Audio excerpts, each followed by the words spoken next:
Welcome to the Cost Become podcast. I'm Elijah Robert-Mahdi Soto, your host here. And here we have Frank Parisi. Now, Frank, in learning about you and following your journey online, brother, I can tell that your life is a testament to resilience, transformation, and dedication to helping others. And speaking more to your life and accomplishments, you're raised in the Lower East Side of Manhattan, New York City. You faced a significant amount of adversity and witnessed some harsh realities of life. And I think that had you turning to drugs, alcohol as coping mechanisms. Fast forwarding a little bit, July 31st, 2011, you experienced a profound spiritual awakening leading to your sobriety. And then you've been committed to inspiring others, especially the youth, to make positive life choices. Some health challenges in 2023, you underwent a life-saving heart transplant, and you battled back from this, noting that your son and family were your motivation and inspiration for your recovery. And coming back from your heart transplant, you further deepen your commitment to kindness, service, spreading messages of hope and healing. You're also a best-selling author of the memoir, Embrace Abundance, a journey to fulfillment in faith, family, health, hustle, and purpose for a life beyond limits, in which you share your journey from adversity to a life of abundance and success. And professional engagements, you collaborated with the Emotion Wellness Center in San Antonio, advocating for mental and physical wellness. And you are serving on the board of the How You Doin' Foundation, focusing on empowering young people and adults to rewrite their stories and embrace new beginnings. Frank, your journey exemplifies the power of transformation and impact of dedicating one's life to a service of others.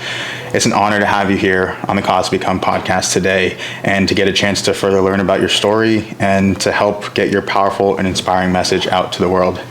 Did I miss anything there? No, that was great. One thing we missed, I'm also on the board for Quincy Carter Foundation, he's down in Atlanta, Georgia, and we help, he was ex-Dallas Cowboy, Georgia Bulldog quarterback.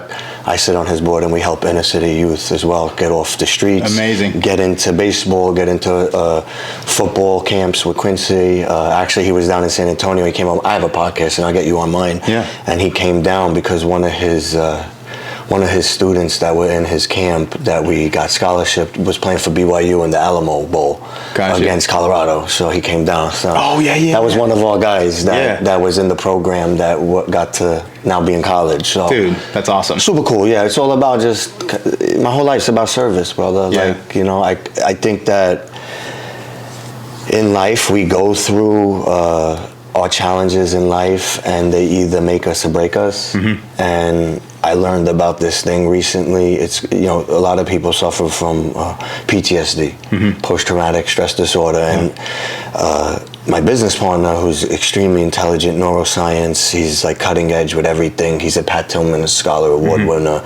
And he was telling me that there's this thing that they've been studying called PTG, post-traumatic growth.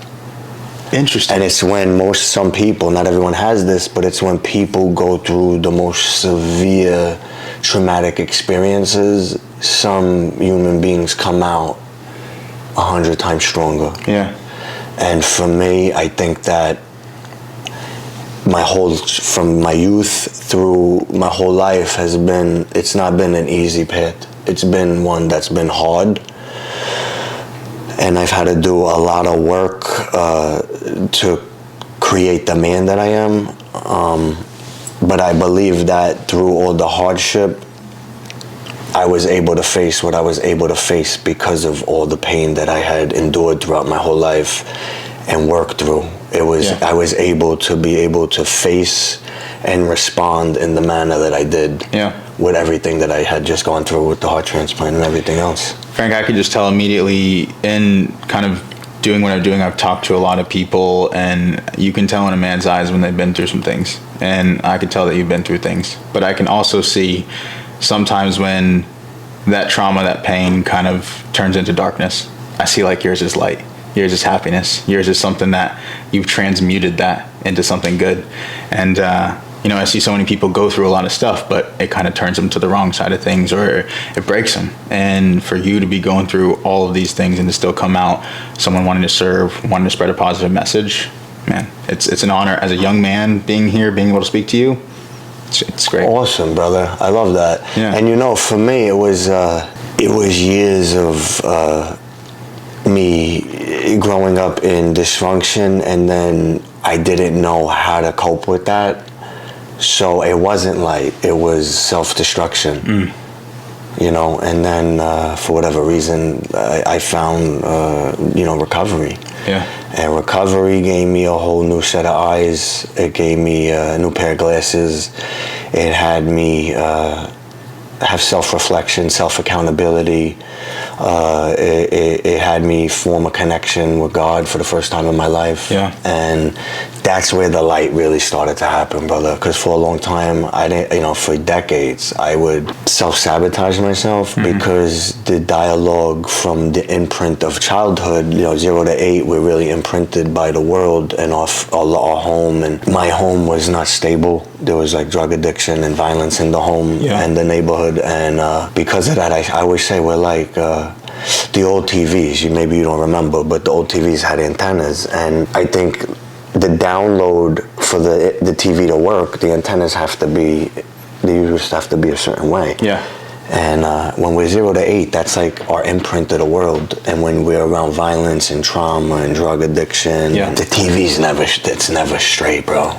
Yeah. It's never straight, I was listening to a lot of your work and the things that you put out, listening to your story, and you talked to me about, or you spoke about, seeing like around 4 or 5 people getting beat with baseball bats. Oh, that was a normal thing. Yeah, I watched because my neighborhood, I grew up in the Lower East Side of Manhattan during the crack epidemic. Yeah. You're talking about the early 80s. So down the street from where I lived, there was the crack spot. It was insane, my neighborhood, because 2 blocks away was John Gotti's Social Club. I don't know if you're familiar with the mafia, but I grew up in the Italian mafia. My father was involved in organized crime, and the whole neighborhood was prevalent with it. Yeah. So it was just a lot going on. I even grew up down the street from the first ever Def Jam Studios. Yeah. So you had Def Jam Studios, you had CBGBs, you had a crack spot, you had the mafia. And there was a lot of insanity going on, even in my home, in the neighborhood. And my father and my uncles, not to any fault of them, it was just, this is what they know. We would leave baseball bats in the front of the bakery, and if any crimes were being done, even though they committed crimes, they would say, you got to go down the block and do whatever you're going to go do. And if they didn't, literally 4 or 5 years old, I have a son that's 8 years old. He'll be 8 years old next month. I couldn't picture doing that,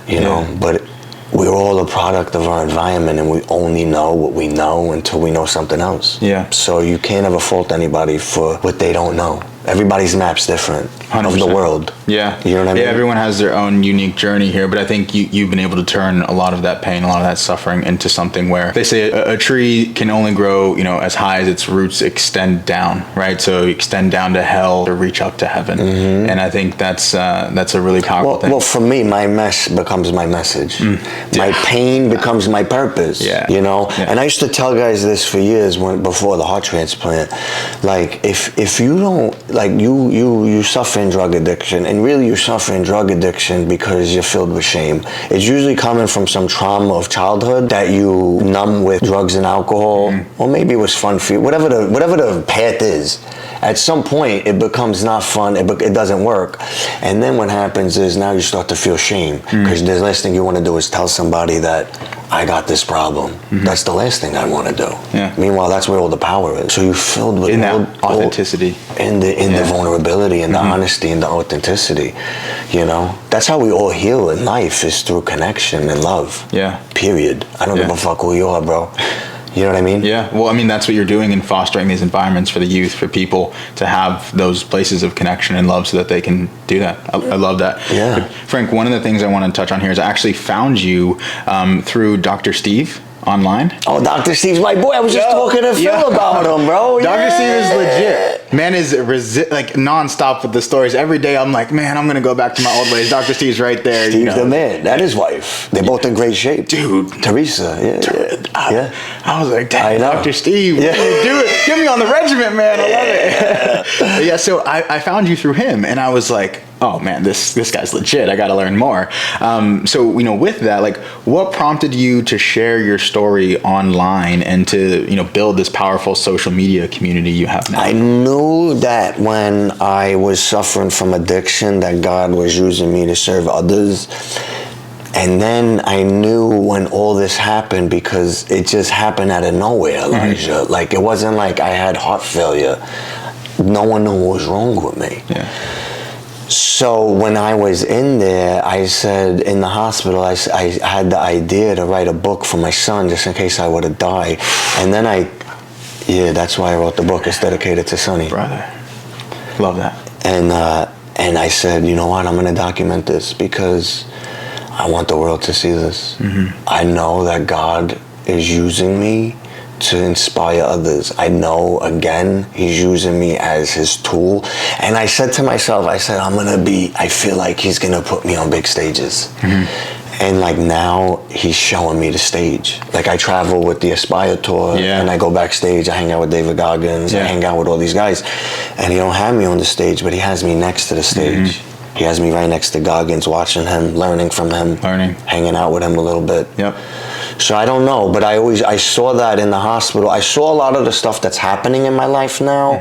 I didn't see it crystal clear, but I saw myself serving globally through this experience. And that's why I put myself out there, bro. Here's what I look at it. Who's missing out because we're not showing up? Exactly. Yeah. I mean, how many people do you think in telling your story you've been able to touch? Dude, every single day. I mean, it's like I get DMs millions at every this point, day. right? I mean, every day I get DMs all over the country. Yeah. I mean, just now another podcast drop that I just did with Ian Bick, and it's a pretty big one, and I'm getting DMs left like right now all night. Yeah. Right now. And that's one of those things when I had someone first come up to me, so I was doing some personal training, and when I first had someone come up to me and say, "Thank you so much, you changed my life." No, thank you so much, you saved my life. Yeah. In that moment, man, I knew that this is what I'm supposed to do. It doesn't matter the money, the fame, what other people say or what they think is right. I knew that this is what I was meant for, because having the ability to serve and to help somebody to stay in the fight, because I've battled with it too. I've battled with those moments of not caring if I lived or died, and helping someone to come out of that darkness and to fight just another day. I just knew that was what I was supposed to do. And so I appreciate men like you who are sharing their story. And I know that there's so many people out there who are afraid to put it online or anything like that. And man, you're coming out here with conviction and the presence and letting your story be known. How many people are relating to that, feeling seen, and staying in the fight one more day. Yeah. Man, I love that. Yeah. You talk about, spirituality. I know the first time that we DM'd and messaged, you were talking about some deeper things with spirituality. Can I ask, what would you say that you kind of identify with? The people to say, what do you believe in? Are you religious or spiritual? What would you say to that, Frank? I would say I'm spiritual. I believe I think religion's great. I think that discipline's great, and we're, having a relationship with God or whatever it is. But for me, I left here. So I was looking down at my body, I believe that I feel there is no separation. I feel like we're all one. I believe in Carl Jung. We're one consciousness. I don't think we know enough about any of what we're doing right now here in this experience. Trying to figure it out. Yeah, dude, we're on a ball of mass in space for this blink of a time. And I know my mission is to evolve, elevate, and serve till my last breath. Gotcha. And going back to your what you were saying about serving, when I was in that hospital, I helped so many people, and I just happened to live through death. But when I was facing my death, what I thought about was the people that I helped. And what's funny is I helped this kid out, Johnny Wenberg, and I wouldn't let nobody come into the hospital to see me. My wife would guard the door, and I only wanted certain people, and in walks this kid, Johnny Wenberg, because she went to the bathroom. And I said, "Johnny, what are you doing here?" Because I wasn't really close with him. And he said, "Frank, you're Superman to me. 8 years ago, you pulled me out of that house. I owned a different treatment center. I did a 12-step call, I pulled him out of the house. I got him into the treatment center. He had no money. I let him stay there for 2 months, and then we let him work there. And now he's got 8 years of sobriety, and he came to tell me that. Let's go, brother. In the hospital, and it's that's what fucking matters, bro. Absolutely. It's not... by the name of my book's Embrace Abundance, but abundance starts internally. Like my father made millions of dollars, bro. Mm-hmm. I went to Super Bowls. I went to fucking NBA finals. Mm-hmm. I went to Stanley Cups. There was Christmases that I got a fucking gold chain, and then there was Christmases my dad wasn't around. Mm-hmm. And my mom's giving me 15-minute massages for mom because we got no money. Mm-hmm. That's kind of how my life went. You've seen it all. All I wanted ever was my house to vibrate in a frequency of love and support and showing up every day the same. So real true abundance is not from the external world. It always comes from within. And the work we do within then will create the external world. Yeah. But our society is so fucked up and ass backwards due to the programming that we chase the external when really it's the internal work. I even see this all the time with friends of mine. They might take a job or they take the promotion and now they stop doing any form of work on themselves and their whole life becomes this external thing. When really what creates abundance internally is the work that we do on ourselves. Yeah. You know what I mean? Incredibly powerful. Yeah. And Frank, I just want to reiterate, it's an absolute honor to be here with you, literally, because you weren't here with us for a little bit, right? You were gone, and you came back. And I think in that, there's no way to walk away from that saying that God doesn't have you here for a reason. No, I know He does, brother. I'm not delusional about it. Absolutely. I know for a fact. And so, you know, when you think about God, what is God to you? What do you think about that as? What is it kind of when you're mentally thinking God, when you're having that gratitude, what is that for you? God is love, brother. It's connection, it's gratitude, it's serving. It's all of the high vibration frequency emotions. Yeah. Is what God is to me. Yeah. And it's just tapping into that frequency daily. And we could do it through so many different ways. Prayer, meditation, grounding, workout, healthy foods, water. It helps us to vibrate high and connect. You know what I mean? Absolutely. The biggest, though, for me to really strengthen the connection with God is to serve. Yeah. Serve others. But God is like, how do you explain that word? It's encompassing, it's everything, it's all knowing, it's Christ consciousness, it's my consciousness, it's us, it's all of this. Yeah. You know? It doesn't just get explained in one word. I think if anything, it's more of an experience as well. It's an experience. Yeah. It's a high vibrating frequency, bro. And it's none of that low vibration, separation, politics, gender, fucking rape. None of that's real. Yeah. That's all made up shit to keep us in fear, to keep us separate, to keep us divided. Because when we're in harmony with one another, in connection, and we're in a higher state of vibration, we create. And when we create, that causes a lot of chaos to the people that don't want us to create, because then we access more power within ourselves and they want to control that, bro. I think our spark and a connection to our divinity, or the spark of divinity inside of us, is our ability to tune that antenna, pull from the ethereal, bring it into this vessel, and then put something out. Yes. You're creating a book. Yes. You're creating a business. You're creating these foundations. There's, I think, in people like you and I that I kind of recognize, there's this drive to do, to work, to build, to create. And if we don't channel that creative energy in the right ways, it's going to come out in some other things. Listen, I've been up since 3 o'clock in the morning on airplanes and doing business all day, and it's 10:35 on the West Coast, so I've been going almost fucking 24 hours. And I'm doing a podcast. You know what I mean? So it's like, but that's abundance to me, absolutely, bro, you know? Absolutely. And I saw like you grew up next to Def Jams, right? And Rick Rubin, and there's that concept of tuning in. So how do you, like, what are the things you do daily that allow you to better tune in and to live in this frequency? Oh, bro, yeah. I mean, habits. Yeah, no, absolutely. I mean, your daily habits create your life. So it's win the morning, win the day.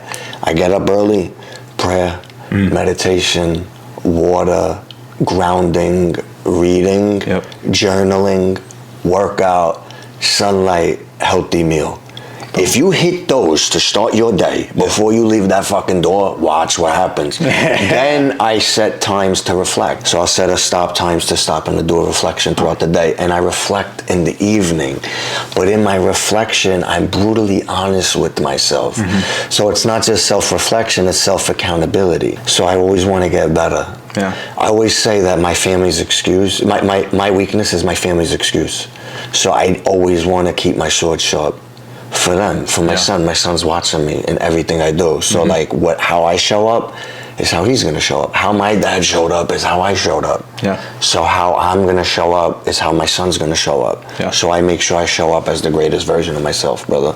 I love it. And that's what the Cause to Become podcast is, to cause the becoming of your highest self. Absolutely, brother. I love that, man. Absolutely, so cool. Brother. Frank, touching upon one of the things that I think is central to you and your message here, and incredibly powerful, is your sobriety, right? But also in that, you dealt with addiction in the past. I have the question here because I think this is one that we all kind of grapple with, is, do you believe that we are all addicts and we just have to find something to be addicted to that is more productive and sustainable? I don't know, man. I think our society today, yes. Now, with the phones, everybody's an addict. Yeah, that's true. They don't realize it. The phones have made everybody addicts. Because if you tell somebody, take your phone away for a day, how much do you think about it?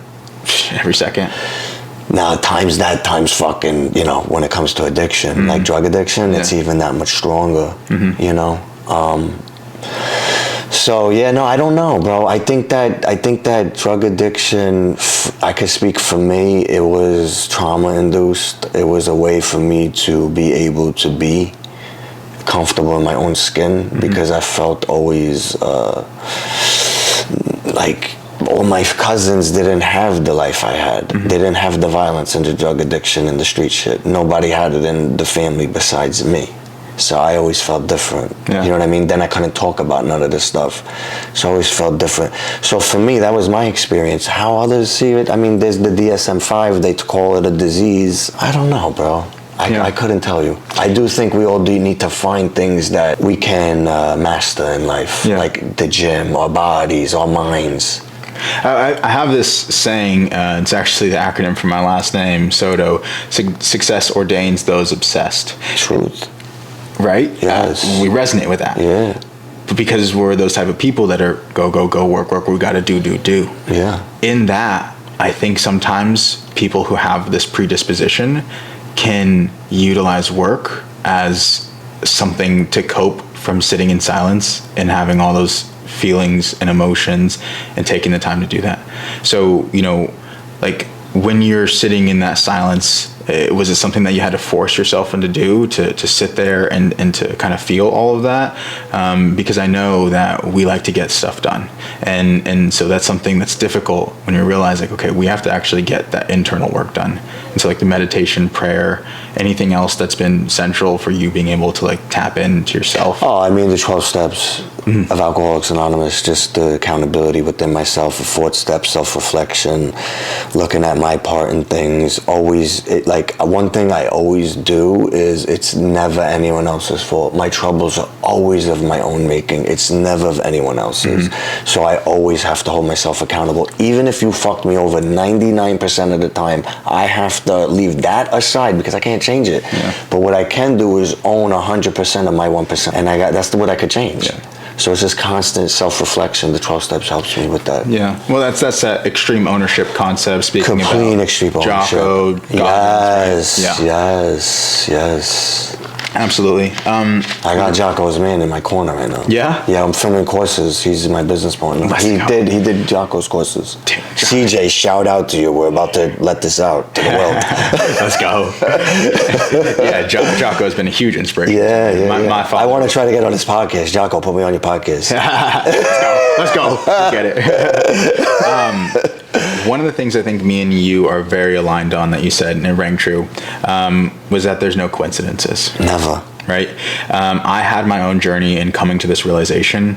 I'm curious, how did you come to that realization, Frank, that there's no coincidences? Oh, bro. Dude, Listen to me. I've been through so much stuff in my life, and it's the universe has shown me time and time and time and time again. Yeah. You know, I mean, I could just tell you just from what I've been through in the hospital, brother. Like,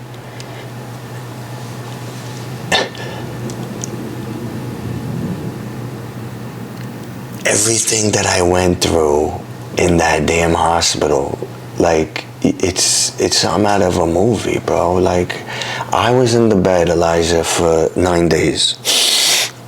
And then I had the out-of-body experience. I'm in bed for 9 days. I booked out a medium. Did I tell you this? Do you know about this? No. Okay. So when I was dying, I wanted to see my father and my mother.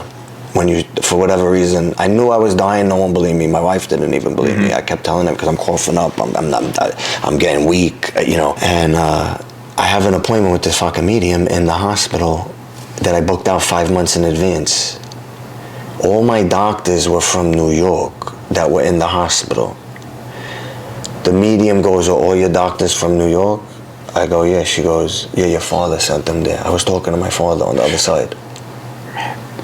That's crazy. So there's no coincidences. Yeah. All my doctors were from New York. What's the odds? One of my doctors, Dan Thompson, his wife's father-in-law was in the mafia. We're in a town of 20,000 people in Temple, Texas. Yeah. What's the odds of all this stuff? What are the odds? What's the odds of like Darren Temple, Texas? Then I start putting content out. What's the odds of like me now being in these new circles with these new Goggins and all these other guys? Yeah. Like there's no coincidence that we met. Yeah. Everything we're vibrations and frequencies, bro. So we're supposed to meet. That's why we meet. Yeah. We're supposed to meet to be able to serve. That's why we met. To be able to do what we're doing right now. Because from this, someone's going to get help. And that's all that matters. Yeah. And that's why God puts together. But he'll do the same thing with bad energy. It'll attract. Oh, yeah. Yep. Because I lived in that. See, bro, I lived in every world. I got friends that just came out of prison for 20 years of murder. Yeah. And I got friends that sold companies for $500 million.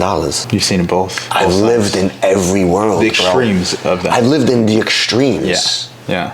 Like I got friends that own airplanes their airplane. Yeah. And then I got guys that are in prison right now. Yeah. Absolutely. Or dead. And I've lived in both.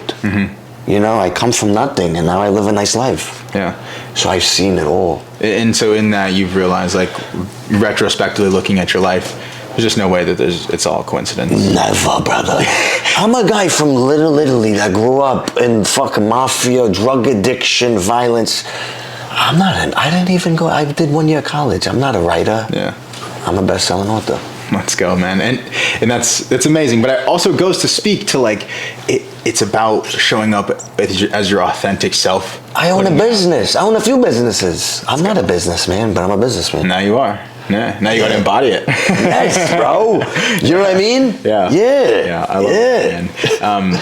I know one of the things you talk about too is that your family and your son is incredibly important. Number one in my life. Yeah. I'm a family man first, businessman second. Boom. They never come before. Man, period. The reason I do business is to support my family too. Absolutely, that's brother. For me, yeah. That's it. Yeah. I'm curious, like, how do you go about, and I'll preface this with this, Frank. I'm a young man. I'm 24 years old. I'm going to be 25. Yeah. I love that for you too, bro. That you're a hustler like this. Thank you. Yeah. I love it. Yeah. I'm curious because I'm trying to piece together how to be the best version, the best man, to be the best father, right? So I'm curious how you go about incorporating these deeper truths of gratitude, of understanding that there's no coincidences, and all the things you've learned through the evolution of your soul and the life that you've lived. How does that impact your role as a father? And how do you impart these lessons and truths to your son? Oh man, through everything, bro. Like when we play, I'm always teaching him stuff. My son is so sharp. Like I take him everywhere with me. He's gonna learn more with me than he ever will at school. School's gonna be good for him for writing and math and reading. Outside of that, he's gonna learn more with me outside of the social stuff. Yeah, of course. So I've taken him to masterminds with me where I speak. Like I want to take him to Aspire Tour. He does his own business plans. Because he watches me, bro. He's pitching you now, Dad. He watches what I do, and he wants to do it. So here's the funny thing: I had him sit in. I was in substance abuse a long time, and then I had a split in April with a company. So I sat out of the industry for a while, and and people were coming to me and who wanted to do what. And then finally I went with one of my good friends who's my business partner today, Jason Turner. He came out to my house in the summer and he sat down with me, and I said, Jason, I want my son to sit in on this with us. And we negotiated. My son sat in on a business deal of a company that I own today. He sat in on the negotiation. He's like getting an MBA. Bro. And that's what I do. He watches me work out. Yeah. And he watched me fight, which is most important. It's hard for him because you got to realize he watched his dad almost die. Yeah. But I'm able to talk to him and tell him, like, as hard as that was to watch Daddy go through that, one thing I always tell him is this: no matter what in life is going to get hard for all of us, brother. Even for you, it's going to come. Yeah. It's going to come. Yeah. You always have to keep a positive mindset. I'm good friends with this guy, Nick Santanasasso. He's one of Tony Robbins' speakers. Yeah. He moved to Dubai. This kid's got no legs. He's got... Oh, I know him, yeah. Good friends with Nick. I love him. One arm and a finger. I was in an entrepreneur group when I was sick, and he was talking to us about he was one of our coaches, and he said, I never felt like a man before. And then his father called him one day and said, Nick, your brother's dead at my legs. I need you to call your mother and your sister. I can't do it. And he says, at that moment, I asked myself these two questions. He said, what is the gift in what I'm going through, and what am I going to become because of it? And because of you, Nick, I wrote the fucking book. I became a best-selling author because of you, bro. Because what is the gift in this? There's so many fucking gifts in what I've gone through. Yeah. And what have I become? I mean, I'm still becoming it. Yeah. Well, you're going to have a part two. But my point is, when we ask ourselves those questions, we get different answers. And I ingrained that shit in my son, dude. Yeah. Even when we're like just hanging out and playing sports, I hit him with little things. Yeah. You know what I mean? It's kind of like that. Just a little lesson. Little tidbits in between while we're having a good time. Got it. Yeah. While we're having a good time. Yeah. Because then he absorbs it a little bit more. Because it's not like dad's like trying to, he don't want to hear it. He want during a good time. Yeah, you don't want to preach to him. No, but it's like fun. No. Yeah. And then I wrote the book for him. This is his blueprint. That's amazing. And see, that's one of the things where, like, sometimes, you know, in this journey of creating content, of producing things, of making stuff out for the world and creating, sometimes people can get discouraged sometimes, right? And I know I've found myself, I've been doing this for years now as a young man. You know, this is something where people wrote me off, or people said, you know, not paying attention. And I realized that I'm documenting the journey, and I'm so excited for my family, for my future kids to be able to see it. Yeah. And that's why I know I got to show up, you know? And that's why I know I got to bring my A game, because my son's going to watch this one day, you know? Dude. And so it really inspires me, man. It really does. And no fear. Fuck fear, dude. Who cares? Dude, here's the thing. You know what? When I started with the social media, people were judging me before anyway. They're going to judge you one way or another. One thing I realized is, like, this is my fucking movie. You're an actor in my movie. Yeah. I'm an actor in your movie. And that's all that matters, is my movie. And who's meant to be. That's what I say. Develop the greatest version of yourself, then go fucking stand on the corner alone and wait for people to come to you. Yes. Don't go out and chase shit. Yep. That's the attraction. That's that bring. But you gotta develop that dude that could stay out there and bring it in. Yeah. You know what I mean? Yeah. I remember standing, when I was trying to become a personal trainer at first, I remember I went over to the grocery store and I was standing there handing out flyers. I was flyering cars, hundreds. I just remember, I was like, I'm not going to let my son see me and say that he quit, or that he gave up. Never. And so I can't stop. That's right. I can't. That's right. How old's your boy?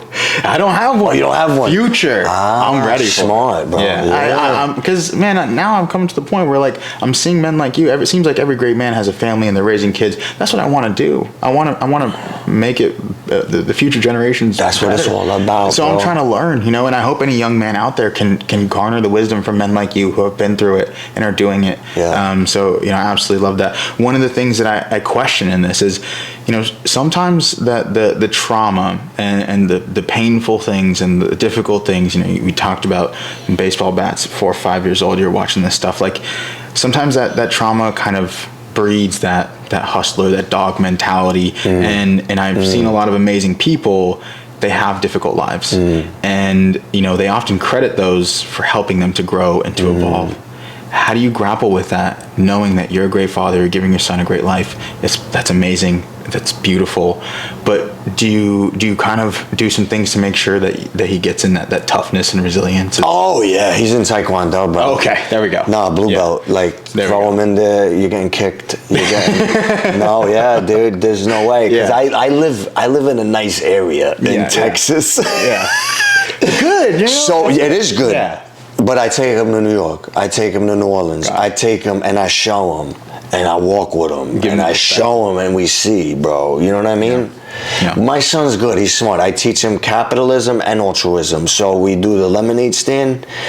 What he makes, then we match it and we donate it to the Helping Hands, the pantry, the food pantry. Oh, dude, that's so, man. So we teach him all of that. I love that, man. You know what I mean? That's a great piece of advice for any person with children out there. I love that, man. I just did a lemonade stand. I have little sisters, they're 9, 7, and 4, and we just did a lemonade stand. I forgot the second part about donating. They got excited and they wanted to buy stuff, right? Yeah. But I think the donating part's huge. No, we did want that. To do that. Yeah, and then we also teach them, like, we'll take, like, my wife's, like, big on, like, coupon, and she loves to, like, coupon. It's, like, her thing. She gets endorphins from it, her and her friend.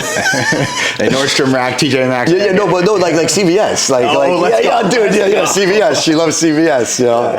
Kit Kat Parisi, whoever, she's good. Actually, that's her handle on IG. But they're called the Real Deal Moms, her and her friend. They do, like, couponing and stuff. But they take the kids there, our sons, and they give them a budget of what they could spend, but they got to learn how to coupon. So they're like going through. That's cool, man. Negotiation, barter. Exactly, bro. It's so important. And my wife's an attorney, so today he was doing depositions with her. Wow. Like make a believe. So he made believe with my mother that he was doing a deposition because my wife was doing one. That's so cool. And Frank, just it goes perfectly to kind of speak on your wife. Like, I know that your wife has, you've been with her since you were 17? Yeah, bro, 29 years almost. 17, and you speak about how she's incredibly important in your growth and your journey. So maybe this is the part of me that's looking for love, right? Was it love at first sight, and how did you know that your wife was the one? Oh, bro, I knew because we come from I knew she was good, and nothing was good. Okay. Do you know what I mean? Yeah. You knew she was the one. Yeah. You know what I mean? In all the pile of shit, she was like the diamond in the rough, and I'm like, she was like the conservative, smart, like valedictorian of the school, like the smartest, was going to the top, like she was the cum laude in college and law school, and so I knew, dude. I knew, like, this is like, Elijah, I had so much chaos in my life. I always was just looking for some form of stability. And I saw that in her. Stability. I knew that she was stable and was like a good girl. Yeah. And turned into a great woman. Yeah. I mean, she should have left me many times. Like, bro, she defended me in court. Shit, really? That's what I gotta make sure my wife's a lawyer too. Yo, she defended me in court, bro. That's a real one right there. Get arrested. I love that. Well, the money ran out. It was like, and she didn't change her name for 3 years. Wow. I had to prove myself. Yeah. Well, I mean, that shows like she was someone that you like really wanted to be with. She wasn't someone that. She stood through everything with me. Okay, and speaking to that, Frank, like, you've evolved as a man, right? From 17 years old to now, you've changed. Your life has changed. You've grown as a human being, as your spirit, everything that you've been through. How has your relationship with your wife evolved as you've evolved? Wow, we've completely changed. We grow together as one unit. We have family core values and principles that we stand by. It took a lot of work, brother. It was dysfunctional. She did Al-Anon and her therapy, and I did mine, and now we both support one another like it's one unit. And especially after the hospital, bro, she was there by my side for fucking 6 weeks straight, watching me suffer. Like, that's like, you priceless. You get a woman like that, you're set, bro. You're abundant. You don't matter. Like, that's where people get it twisted. It's like, I know dudes like that making millions of dollars, and then they're cheating on their wife, and then they're getting high, and then it's like, So you got all this money, but like, what are you teaching your boys? What are you teaching your kids? Yeah, man, 100%. What are you teaching your kids? Dude, that's why it's so inspiring to see. Not only are you a man that has been through so much and you've been successful, but you're also a man who has family values. Your son, your wife, and again, as a young man, that I'm like just so inspired by that, man. It's the most beautiful thing, family, bro. Like, real, true. Like, I have so much love in my house. Like, we do family hugs at night.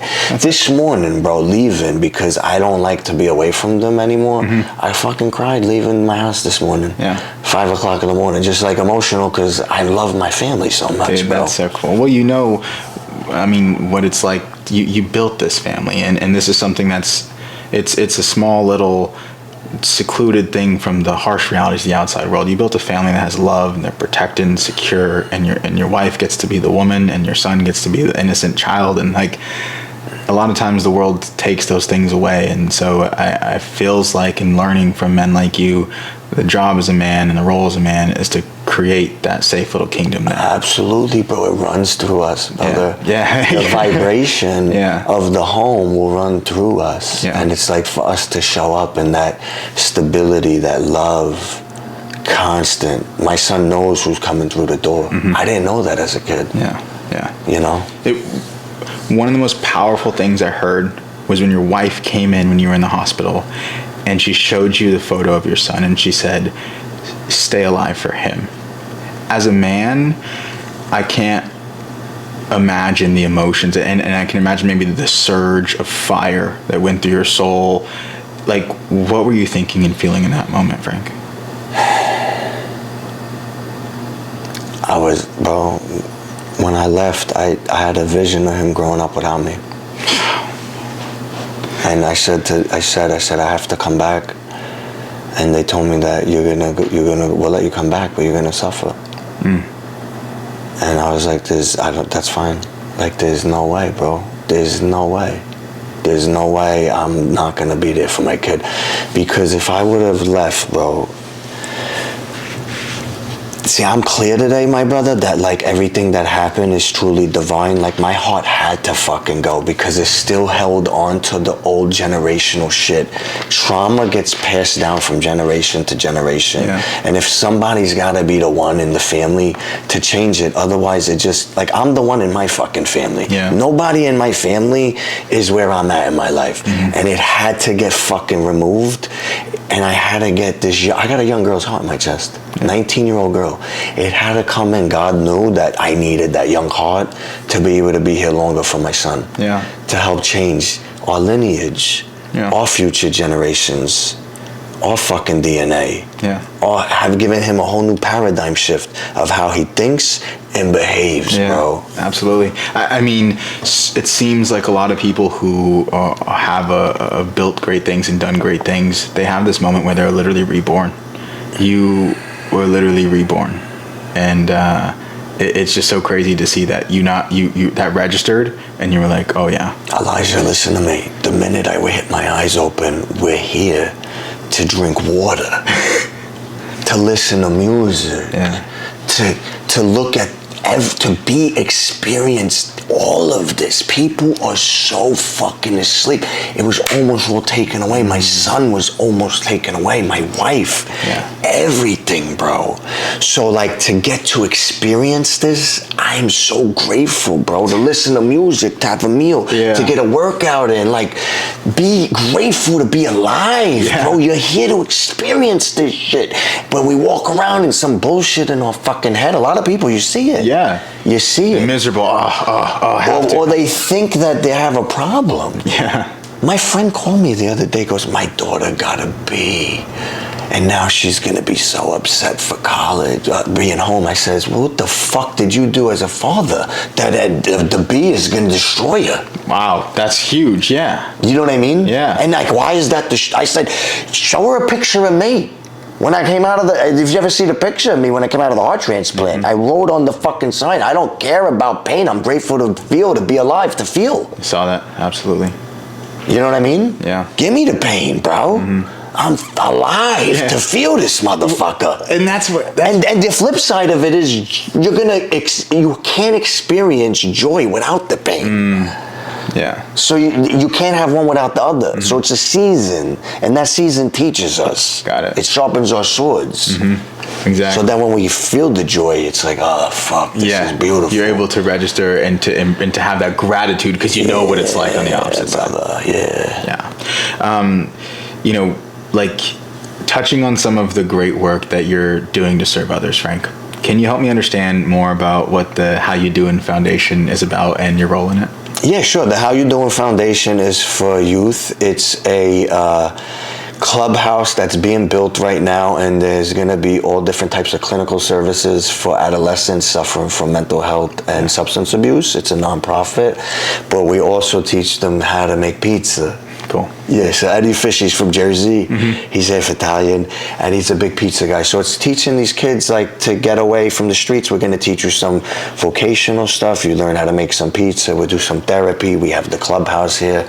So it's a really cool thing that's getting launched off the ground, and it's going to help a lot of the youth up in the Dallas-Fort Worth area. That's awesome, man. And it's cool because it seems throughout all of this, what I'm understanding is that the way in which you're educating and teaching others, like the lessons that you've learned in life, you learned it the hard way. Oh yeah. Real hard way.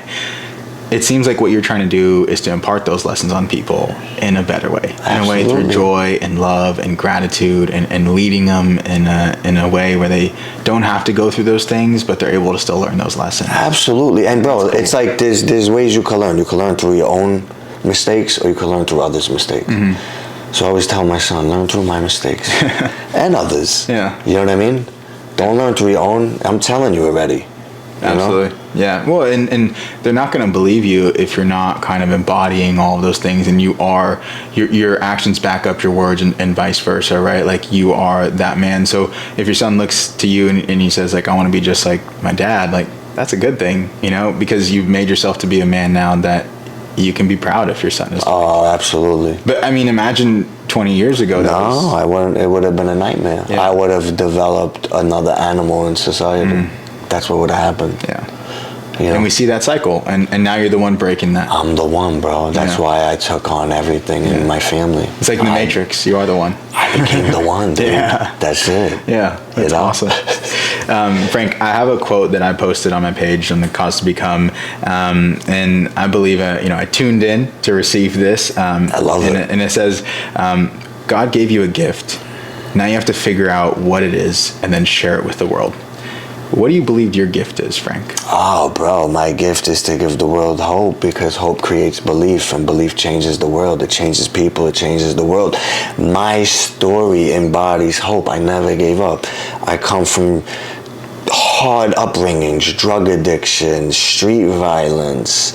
Overcome that. Overcome the drug addiction. You know? Yeah. Get into recovery. Become a successful entrepreneur. Battle a heart transplant, overcome that, overcome 4 surgeries, build my body back to one of the. You would never know. I'm 45 years old. I had a heart transplant. You're looking good, Frank. You're looking at 40, right? 45, shredded still, not bad, right? Yeah. Built that back.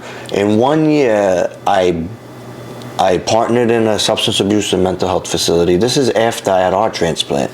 I built back my best body. I wrote a book that became a bestseller in 3 countries.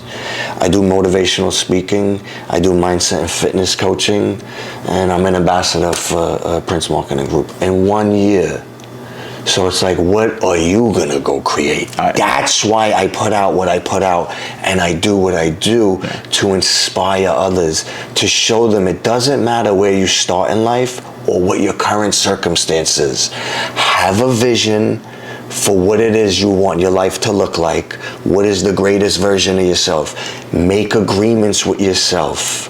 Show up in those agreements daily. Cut out all the energy that's not part of the mission. I look at my mission as if we're in a fucking battlefield. If we're in a battlefield and we gotta go and seize the enemy or whatever the mission is that we gotta do, I need soldiers with me that ain't wishy-washy. They gotta be 100% down, like we're Marines, life or death. That's where I'm at, and that's the vibrations and frequencies that you bring in. You cut out the rest. You shut the fucking noise up, meaning you got 16 biopsies this year, Frank. Who gives a fuck? You show up in your disciplines, workout, grounding, work, meditation, eating good, serving, self-reflection. Who gives a fuck about how you feel? Who gives a fuck that you had a heart transplant? Fuck your feelings. Shut the noise. Take massive action every day. That's how you embrace abundance, and then rinse and fucking repeat. Execute, execute, execute. I love it, man. I absolutely fucking love rinse it. and repeat, bro. Savage. It's how you keep your sword sharp. I talk about keeping your fucking sword sharp. Yeah. That's how you. But most people don't know what their vision is. They're the fucking guy in the Zelda store.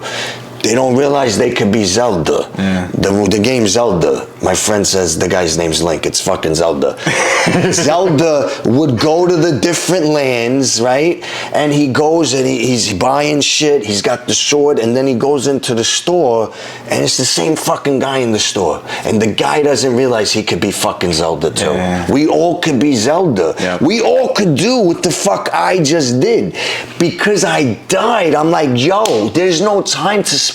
The average heart lasts 11 years. I'm already over a year into this. Doctor said I'm gonna live 30 with it. I believe so too. But why wait? Yeah. Why wait? Offense. Yeah. All day. Speed. All my friends that are super successful, that have business, speed. Yep. Total offense. 7 days a week. Sundays prepare for the week. Yep. All day. And that's where I'm at. Creativity, creative beings, nothing holds us down. It doesn't matter where we start or our current circumstance. I'm fucking showing you. I come from the fucking bottom, bro. Yeah. I'm doing good. And I should be, and I have every reason to be a victim. Yeah. Every fucking reason. 100%. Never. Yeah. Never. And that's that you're embodying like that man that is pursuing a mission. You're embodying that person that is executing. You're being a living example of what you're preaching, and I think that's why what you're preaching is so salient, because it's not just words, it's backed up by No, I'm living all this shit, bro. There's nothing about me that's fake, Mo. You could Google all my shit too. Yeah. A lot of these people out there are full of shit. And that's what I'm getting Yeah. to. There's a lot of people that can speak real nice. Yeah. But no. No. You and that's the thing that I've realized, the people who actually speak when they touch hearts, it's because they're speaking from the soul. Yeah. It ain't my heart no more. It's my soul. Yeah, I got two DNAs in me. I feel Cali with me. Man, that's powerful. That's powerful. And so, what's coming next for you in sharing your gifts with the world, Frank? What's coming next? Man, I'm open, bro. I don't know, dude. I'm just like free flowing. I'm out here this week. I'm doing all podcasts, media, speaking engagements. Right now I'm working on growing our substance abuse and mental health facility, emotion wellness down in San Antonio. Yeah. So that's a major focus and a legacy project for me. Man, that's a huge point, is legacy. Huge legacy for me. The company's given me more life. It's made me feel alive. The work that we do there, I believe in. It's all about high vibration. We work out with the clients. It's mandatory. They're doing the plunge, the sauna. Yeah. We do a lot of story work, no soft talking, no coulds or shoulds. We get real direct with stuff. We do the 90 breath work with master level therapists. So for me, like building this out and seeing emotion all over the country, I see myself speaking all around the world. Yeah. And I see myself serving globally as well. So that's awesome. I see this being a global movement, and I see emotion being a national. I see emotion changing the mental health and substance abuse game. That's awesome. And I see me serving globally. Frank, sometimes when people think about saying their dreams and what they want to do out to the world, they get intimidated or nervous. Never. I could tell that you're not, and I think that's inspiring to somebody like me, because I'll say this here is all the things that you talked about, being someone who's speaking across the world and who's living a life in service to others and continually creating, executing. That's what I want to be, Frank. You're inspiring to one young man here, and I know millions of others, and I hope that we could touch so many more people. Frank, thank you so much. And, where can the people find you? Any announcements? Sure, you can find me on Instagram at Frank Parisi 2011, Frank Parisi on Facebook and LinkedIn. You could also get my book on Amazon, or you could go to frank-parisi.com. My coaching site is frank-parisi.com/coaching. And our treatment center and mental health program is in San Antonio, Texas. It's called Emotion Wellness. It's for adolescents and adults. We're an aftercare PHP IOP program. Definitely the best aftercare program you're gonna find. So yeah, man, that's it. I appreciate you freaking having me on the podcast, brother. Thank you. And you got a brother in me, man. Anything you ever need in life, dog. I love young entrepreneurs and guys out here doing this type of stuff. I know as a man, it's not necessarily the best to be shaking hands sitting down, but for the sake of the podcast, yeah, brother, absolutely, bro. Appreciate same here. For real. Same here. And I just wanted to say thank you for all that you're doing to inspiring all the young men out there who have a dream, have a mission, and maybe are looking for that role model, and you're being that person. So thank you so much there. Thank you for being on this podcast. And as always, to everybody watching, I'm your host, Elijah Robert-Mahdi Soto. We're blessed and grateful always. Stay the course.